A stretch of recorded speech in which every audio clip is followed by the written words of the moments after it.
Hi viewers. Hi, I'm Naledi. So inzweka pamaposa. Nzomwana wangu kudadisi. Inandi na mwana anozochaya mapoto. Ndizi.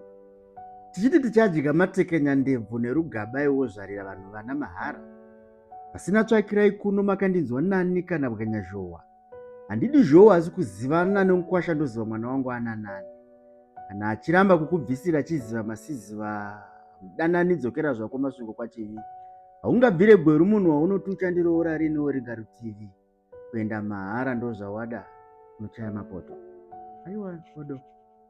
Kuzviisa muchoto imika. Munhu akakufira unonzi ndewako mupoto bika. Dambura tariro yanyakutumbura. Vakarera vachitambura kuti mafukidza dumba hapana kuumba ukama.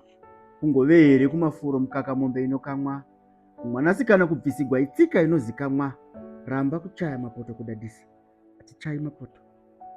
Usamuratidza murume kuti ndiripo mahara pasina muripo waunobhadhara. Hana chaanodya yekumba kwenyu madhara zvisinei kuti ukure vakasadharara. Kuchaya manyoka kuri nani pane kuchaya mapoto. Uri wega kuchaya kudadisa kuri nani pakuchaya mapoto mwanangu. Kuti ndakazvara tsvara kadenga ndoshaya anochonjomara orova gusva akabvisa ngo 1 ma1. Kushaya rerora achikwata kushaya rora squad. Patinoungana semhuri tichitora mafoto. Ndiko kuva duta ndiko kuva chituta kuva doto kuchaya mapoto. Aiwa tidi mwana anochaya mapoto. Ndika? Yes, clap hands for daddy. Clap hands for daddy. Yeah! Sini tinonzi mama gura matweni. Rinyanji yemanzi.